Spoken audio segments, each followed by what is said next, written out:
This is Aaron Hostel of Rhinebeck School of Music, and in this lesson we are going to do a little continuation of our chord inversions for the ukulele.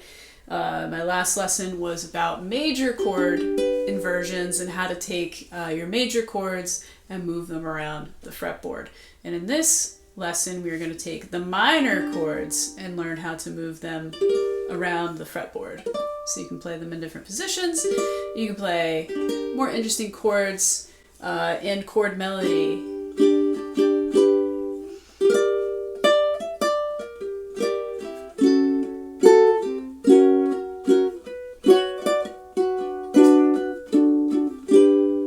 Things like that.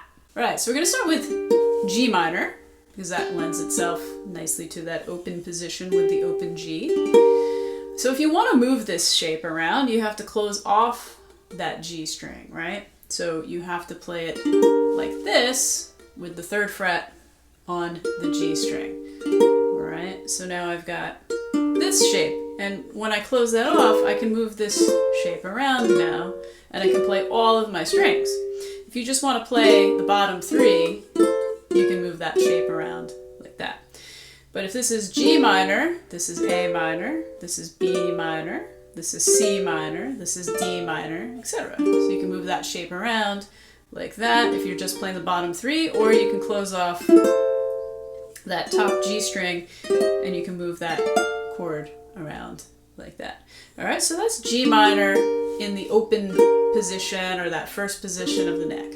If I want to move that to the next position, I have this lovely shape, and all that is an E minor shape, right? Moved over here. So if this is E minor, this is F minor, this is G minor.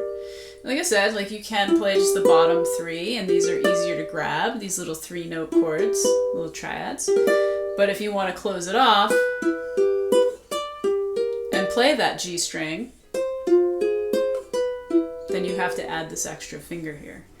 Okay, so that's just an E minor shape. So now I've got this G minor shape here, we have it here. And then the last one, I'm going to bar up here. It's pretty far to reach. So that's the 10th fret and the 12th fret. And again, easy way, you can just play the bottom 3 strings if you want to add and close this off. G minor, you may know that as the B minor shape or the C minor shape. It comes from the open A minor shape. And then you're just barring it to move it around the fretboard. So you have your 3 G minors. So in this one, you're playing B flat, D, G, B flat. In this one, you're playing D, G, B flat, D. And in this one, you're playing G, B flat, D, G. So you're playing the same 3 notes, G, B flat, and D. You're just moving it around to different places, so you get these different voicings, which lend to different melody notes and different sounds, right? So again, when you practice these, you can play the bottom 3 or the top 3. Each way, you get a different melody note. So if I play it this way, I get G as my melody. There I get my B flat as my melody. There I get my B flat as my melody. There I get my D as my melody. Here I get my D as my melody. This way I get my G as my melody. So different ways to play it. And again, going over what an inversion is, it's just taking the same notes, moving them across the fretboard and just flipping the order, right? That's what an inversion is. When you invert something, you flip it the order around, right? So, when I play this with the open G, that becomes a root inversion chord. I'm starting with the root. When I flip it around here and I start with the D as my first note, that becomes what's called a second inversion.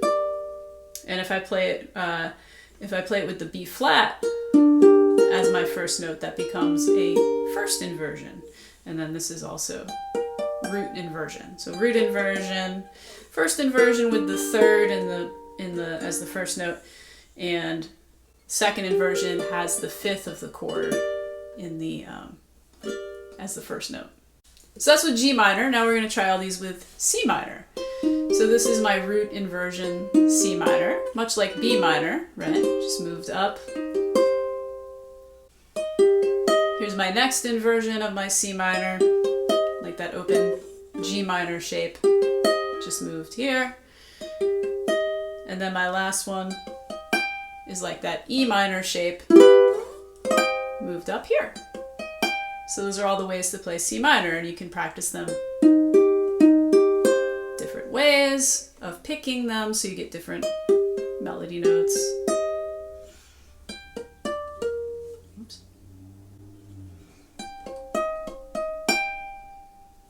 And after C minor, we're going to do A minor. So A minor starts with this lovely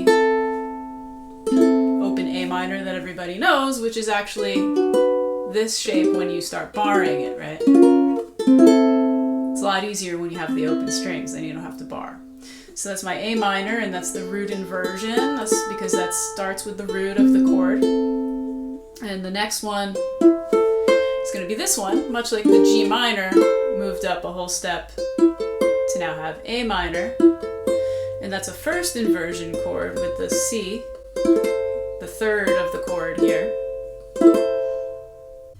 And then my last inversion would be this one, starting with the E, fifth in the bass, so that's a second inversion. And then I'm back. It's hard to reach that, but I would be back an octave higher with this one, with that open one. So there you have it. And you can do this with any root. I just picked the examples of G, C, and A to start with, but you can do it from anywhere and just learn that these are the same chord shapes, same 3 chord shapes that you learn with these, and they're always in the same order. So always from that one goes to this one, goes to this one, back to that other one.